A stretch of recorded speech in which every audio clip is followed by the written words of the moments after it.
हरे कृष्णा बच्चों, कैसे हैं आप? आशा करते हैं अच्छे होंगे और मन लगाकर पढ़ रहे होंगे। अच्छा, ये हमारी आज लास्ट क्लास है इसकी, सिंधु घाटी सभ्यता के क्वेश्चंस की। इसके बाद हम जो एंट्री करेंगे ऋग्वेद। कल जो आपको क्लास मिलेगी वो मिलेगी ऋग्वेद की, कि कैसे हम लोग सिंधु घाटी सभ्यता से वेदों की तरफ आए और वेदों के बारे में हमें जानकारी कहाँ कहाँ से मिलती है। तो कल से हम अपनी ऋग्वेद की क्लास स्टार्ट करेंगे, यानी वैदिक सभ्यता पे चलेंगे। तो अभी हम लास्ट करते हैं इसको, जो है सिंधु घाटी सभ्यता के क्वेश्चंस, है ना।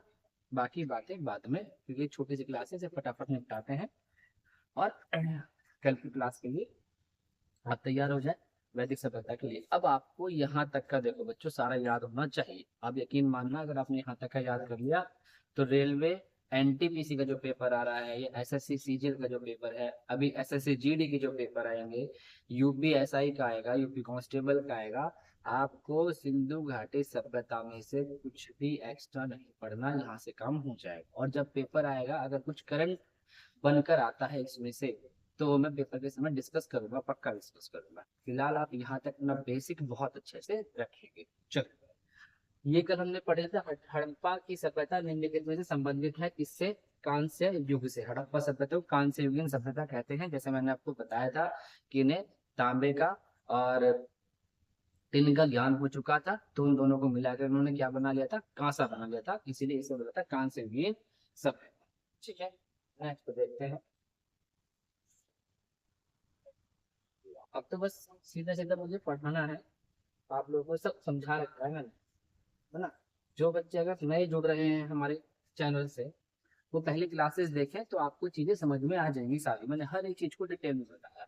नेक्स्ट है हड़प्पा, बहुत इंपॉर्टेंट क्वेश्चन। हड़प्पा संस्कृति की मुद्राओं, सही लिख रहे हैं बच्चों ये?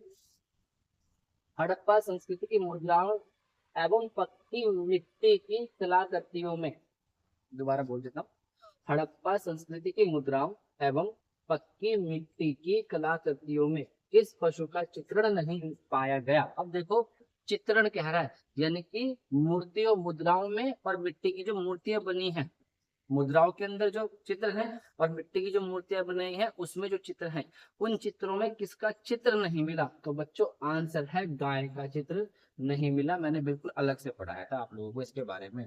देखो, चित्र की बात आए तो गाय का नहीं मिला, है ना। लेकिन अगर अवशेष की बात आए, अवशेष की, तो शेर का नहीं मिला।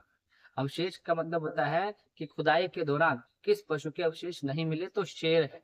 ठीक है। और चित्रण की बात करें तो गाय, चित्रण गाय का नहीं मिला, बाकी सबके चित्रण मिले हैं। ठीक है, अच्छे से पढ़ा रखा था मैंने आप लोगों को ये वाला क्वेश्चन, जो इससे पहले क्लास करवाई थी उससे भी बताया था, हाथी और शेर दोनों के बारे में, जिससे पहले क्लास में आपको मैंने बता दिया था। ठीक है ना। चलो ये देखो, पहले सही दिख रहा है ये, वो बढ़िया क्वेश्चन। देखो, सिंधु घाटी सभ्यता के लोगों की मुद्रा में किस देवता की आकृति चित्रित है? ये चित्रित नहीं, चित्रित है कि किस देवता की आकृति चित्रित है, तो चित्रित है पशुपति की।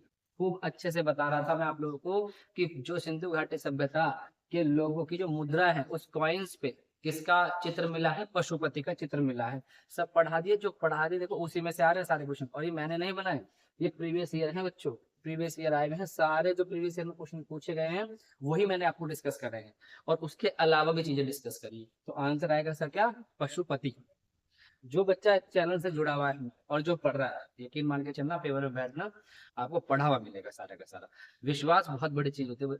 अगर विश्वास दिखाओगे तो ही कुछ सीख पाओगे, और ये सोचोगे यार कि इधर भटकना उधर भटकना, इधर भटकना उधर भटकना, ऐसे भटकोगे तो नहीं। जहां से पढ़ो एक जगह से पढ़ो, अगर वो आपको सारा एस्पेक्ट बता रहे तो सबसे बढ़िया। अगर वो नहीं बता रहा, कहीं और सोर्स से मिल रहा है आपको, तो जरूरत है। लेकिन पहले एक चीज को तो पक्का करो, एक चीज को तो पक्का करो, जो भी टीचर पढ़ा रहा है वो यही सोचता है यार मैं सारे एस्पेक्ट जितने भी हैं वो सारे कवर कर। तो मेरा तो यही रहता है पढ़ाने का तरीका, कि भाई हर एक चीज को लेके चलूं, कि आपको कुछ भी एक्स्ट्रा ना करना पड़े, है ना। तो पशुपति की मूर्ति फटाफट से देखते हैं, क्योंकि लगभग 32 क्वेश्चन है, 12 और बचे हैं, आज ही देखना है साल। कल मैं से यही कराऊंगा, कल सीधा सीधा मैं ऋग्वेद पढ़ा। ये भी आरबी भोपाल में आया हुआ क्वेश्चन है, मुंबई और भोपाल में। ऐसे मैं बना था 2003 का क्वेश्चन, एज इट इज उठ के आएंगे क्वेश्चन। सिंधु घाटी सभ्यता के लोग पूजा करते थे किसकी, अभी बताया पशुपति की। पशुपति 2 बार क्वेश्चन पूछा, देखो उससे पहले वाला तक पूछा 2012 में, बहुत ध्यान से देखो, और ये पूछा 2003 में। 2003 और 2012 रिपीटेड हुआ 9 साल बाद, ठीक है। और जब 2012 में पूछ लिया तो अब आप पेपर देंगे 2025 में, तो फिर लगभग 12 साल बाद, 13 साल बाद, तो क्यों नहीं रिपीट होगा, पक्का रिपीट होगा। पशुपति, ध्यान रखेंगे, सिंधु घाटी सभ्यता के लोग पूजा करते थे पशुपति की। पशुपति यानी जिसकी तुलना आज भगवान शिव से की गई है, तो पशुपति की। नेक्स्ट,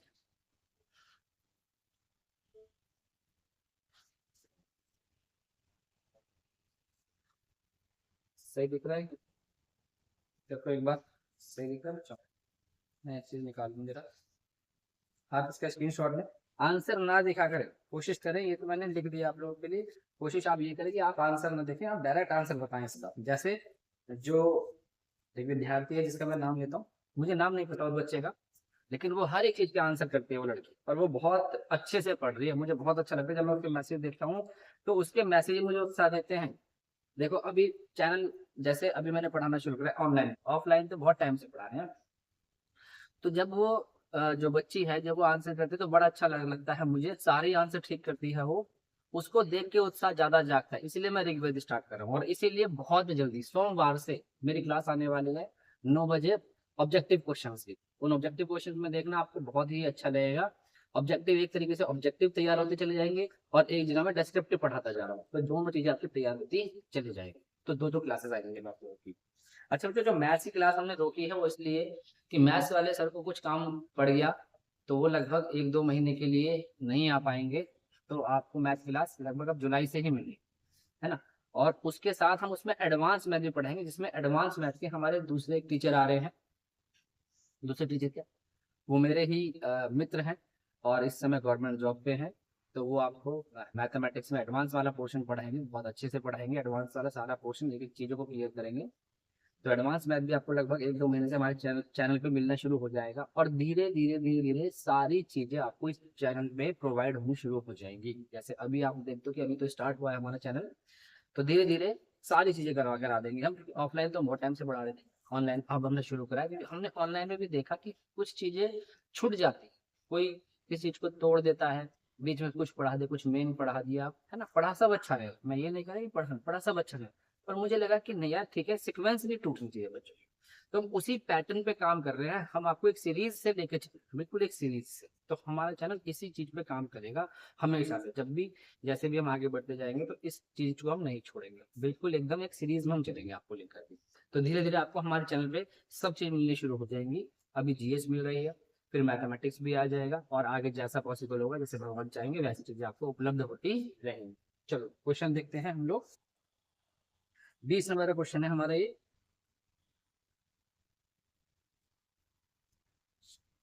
एक मिनट रुक जाएंगे बस,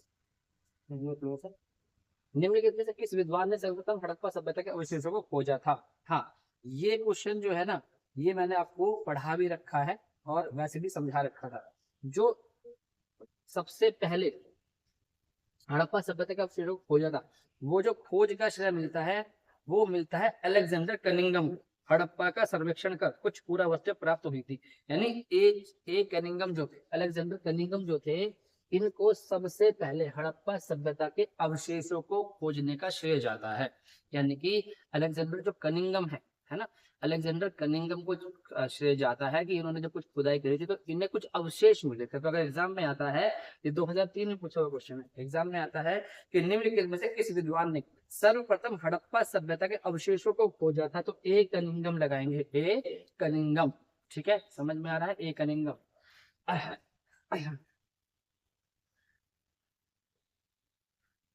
अच्छा यहाँ पर देखो दयाराम साहनी भी है।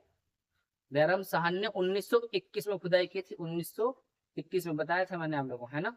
और जो ए कनिंगम है ये कंफ्यूजन करता, ए कनिंगम वाली बात, इसलिए यहाँ पर ए कनिंगम को मेंशन किया गया है, ध्यान रखना। तो सबसे पहले ए कनिंगम, फिर आए थे दयाराम साहनी बाद में, पहले कौन थे, ए कनिंगम। ठीक है, 2003 का क्वेश्चन है, फिर रिपीट होगा, तो मैक्सिमम बच्चे दयाराम साहनी करके आएंगे, तो आपको दयाराम साहनी नहीं करना, क्या करना है, ए कनिंगम करना है। ठीक है, यानी अलेक्जेंडर कनिंगम, भारतीय पुरातत्व के जनक भी कहा जाता है इनको, ए अलेक्जेंडर कनिंगम।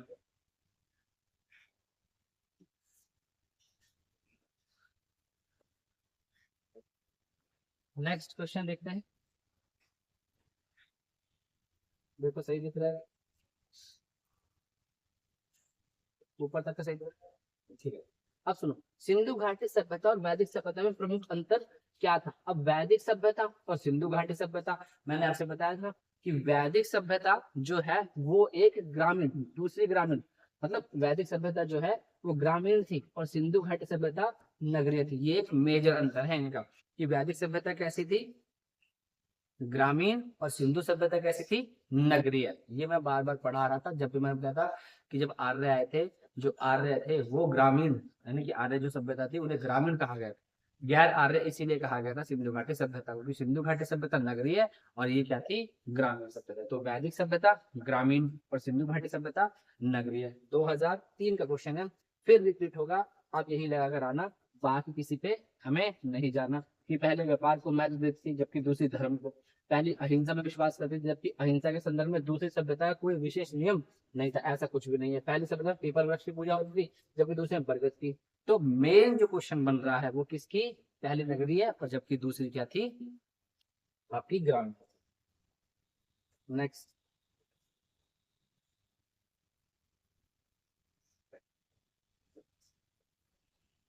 बढ़िया क्वेश्चन, बहुत बढ़िया क्वेश्चन। उसने कहा सिंधु घाटी सभ्यता की लिपि कैसी थी। भाई लिपि तो पढ़ी ही नहीं गई तो पता कैसे करेगा कि लिपि कैसी थी। तो ना ब्रह्मी, ना द्रविड़, ना हड़प्पा अभी तक सही पहचान नहीं हो पाई। तो सिंधु घाटी सभ्यता की लिपि की अभी तक कोई पहचान नहीं हो पाई है। सीधा आंसर बताएंगे डी, अभी तक पहचान नहीं हो पाई।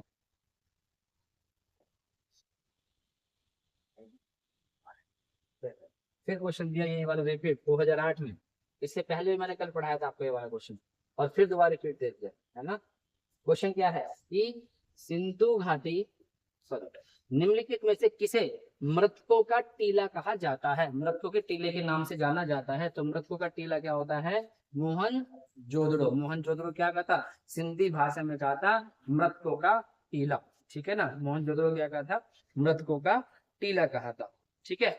समझ में आया यहाँ तक का, ये भी मैंने आपको पढ़ा रखा था। नेक्स्ट है, सारे पढ़ा रखे हैं सारे, एक भी क्वेश्चन ऐसा नहीं आया जो आपको ना पढ़ाया हुआ हो। नेक्स्ट, मोहनजोदड़ो कहाँ स्थित है, सीधा सीधा पता है, सिंध प्रांत में। सिंध प्रांत में यानी पाकिस्तान के सिंध प्रांत में स्थित है मोहनजोदड़ो। ये था हमारा कौन सा क्वेश्चन, 24वां, ठीक है ना। इसमें से हमारा कोई difficulty तो नहीं है, एक मिनट जल्दी देख लो, मैं देख लूँ ना, ठीक है सही चल रहा है ना। चलें आगे देखें अब 25वां क्वेश्चन।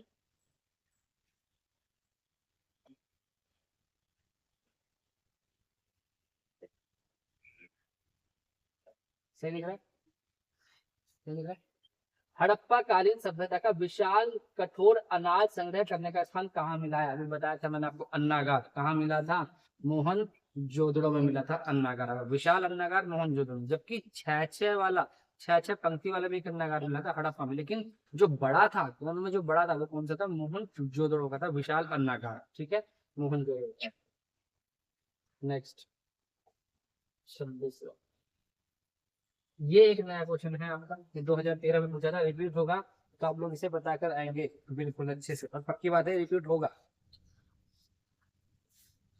एग्जाम में क्वेश्चन बनेगा। ये लेटेस्ट करंट में बन रहा है ना तो आता है। अमरी जो हड़प्पा सभ्यता का एक स्थल है, अमरी भी एक स्थल है हड़प्पा सभ्यता। तो ये अमरी कहाँ पर है, ये है सिंध प्रांत में, पाकिस्तान में, पाकिस्तान के सिंध प्रांत में है अमरी, ध्यान रखेंगे। अमरी हड़प्पा स्थल पाकिस्तान के सिंध प्रांत में है, ठीक है, जो इस समय कहाँ पर है, पाकिस्तान में। बताइए आप लोगों को, लगभग मेरे ख्याल से 15 मिनट का वीडियो हो गया होगा ये अभी तक, 15 मिनट का, ठीक है। देखो अब दो तीन क्वेश्चन और बचे हैं, बस फटाफट कर लेते हैं। सिंध घाटी सभ्यता का पत्तन नगर, पत्तन नगर यानी कि बंदरगाह, पत्तन नहीं है ये, पत्तन है, पत्तन मतलब बंदरगाह, तो लोथल। सिंधु घाटी सभ्यता का पत्तन नगर क्या है, लोथल, याद रखेंगे भूलेंगे नहीं। सिंधु घाटी सभ्यता का पत्तन नगर लोथल, और इस लोथल के बारे में मैंने सारा आप लोगों को बता रखा है, ठीक है। नेक्स्ट,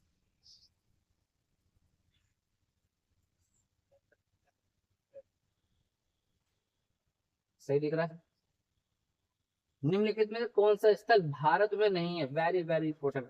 हड़प्पा, कालीबंगा, रंगपुर, रोपड़। अब इसका आंसर आप मुझे बताएंगे कमेंट बॉक्स में कि कालीबंगा, रंगपुर और रोपड़ कहाँ कहाँ है, और हड़प्पा का एग्जैक्ट स्थान बताएंगे मुझे आप लोग। इसका आंसर मैं छोड़, वैसे भारत में कौन सा नहीं है? हड़प्पा नहीं है। और आप मुझे बताएंगे तो कालीबंगा, रंगपुर, रोपड़ भारत के किस किस हिस्से में पड़ता है। ठीक है, ये सब आप मुझे बताएंगे।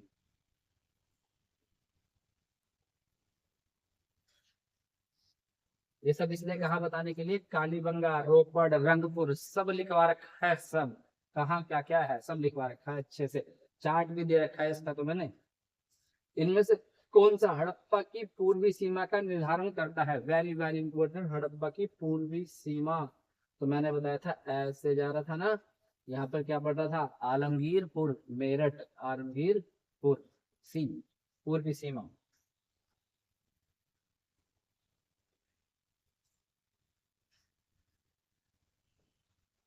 ये फिर वही एक क्वेश्चन दोबारा आ गया वैसे। हड़प्पा का कौन सा स्थल भारत में, इनमें से कौन सा स्थल भारत में नहीं है? सही दिख रहा है बिल्कुल, भारत में नहीं है। तो कौन सा स्थल नहीं है? बालाकोट भारत में नहीं है। अब आप मुझे बताएंगे, मैंने बता रखा था बालाकोट के पीछे की वीडियो में पढ़ा रखा है, पहले वीडियो देखें तो आपको पता चलेगा। बालाकोट कहाँ पड़ता है? हुलास, सुरकोटड़ा और मांडा सब कहाँ पड़ता है बताइए। सब पढ़ा रखा है, सारा का सारा पढ़ा। ठीक है, चलो ये भी आपके लिए छोड़ा है क्वेश्चन। अभी करना कुछ चीजें पता चल जाएगा, जो बच्चा पढ़ रहा है मेरे क्लासेस देख रहा है उसे सब पता होगा।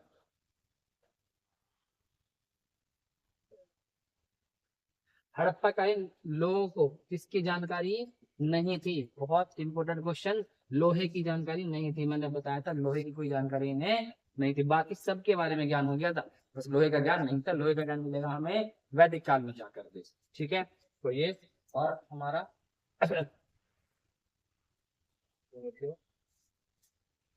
बस दो क्वेश्चन और बचे आप।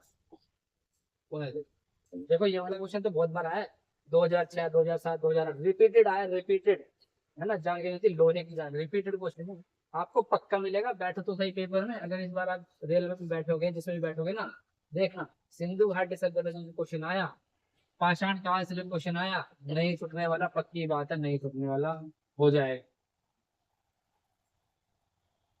देखें, निम्नलिखित में कौन सा कथन सिंधु घाटी सभ्यता के संबंध में सही है? उनके धन ईंटों के बने थे, सही है। सभा भवन की खोज मोहन जोदड़ो में हुई थी, बिल्कुल सही है। सभा भवन देखा गया था। घर के निर्माण योजना में खुला चौक मुख्य लक्षण था, यानी घर के मैदान में खुला चौक भी बनाते थे। सभा भवन भी देखा गया था मोहन जोदड़ो में। ये सारी चीजें मिली थी सिंधु घाटी सभ्यता में। तो आंसर आएगा उपयुक्त सभी, सब चीज अवेलेबल थी वहां पर।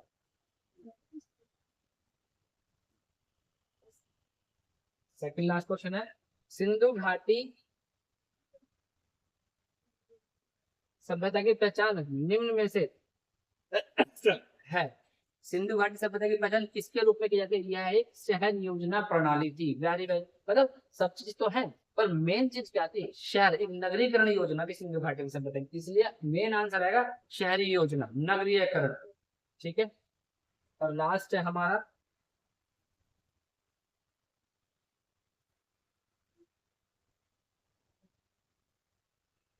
और लास्ट है हमारा क्वेश्चन कि सिंधु घाटी सभ्यता का ज्ञान किससे मिलता है? तो स्टार्टिंग में बताया था भाई, पूरा तत्व से मिलता है, ना तो अभिलेखों से, ना तंत्र से, ना साहित्य से, क्योंकि ये चीज तो पढ़ी ही नहीं गई थी। और जब लेके पढ़ने गई थी तो पता कैसे चलेगा? तो पता चला था पूरा तत्व शास्त्र से। तो यहाँ पर क्वेश्चन बनेगा, आंसर इज सी। और यहाँ हमारी क्लास होती है पूरी, सारे क्वेश्चन हो गए जितने मैक्सिमम बने थे वो सब क्वेश्चन करवा दिए। प्रीवियस ईयर में आए हुए सारे क्वेश्चन थे वो सारे डिस्कस कर दिए आप लोगों के साथ।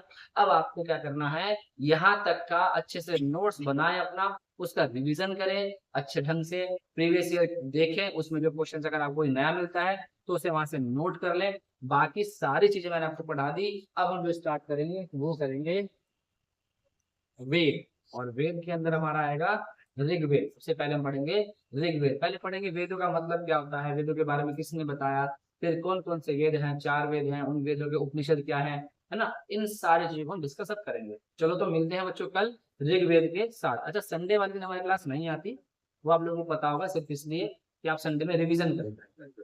ठीक है, चलो तो मिलते हैं आपको कल ऋग्वेद के साथ। हरे कृष्णा, धन्यवाद।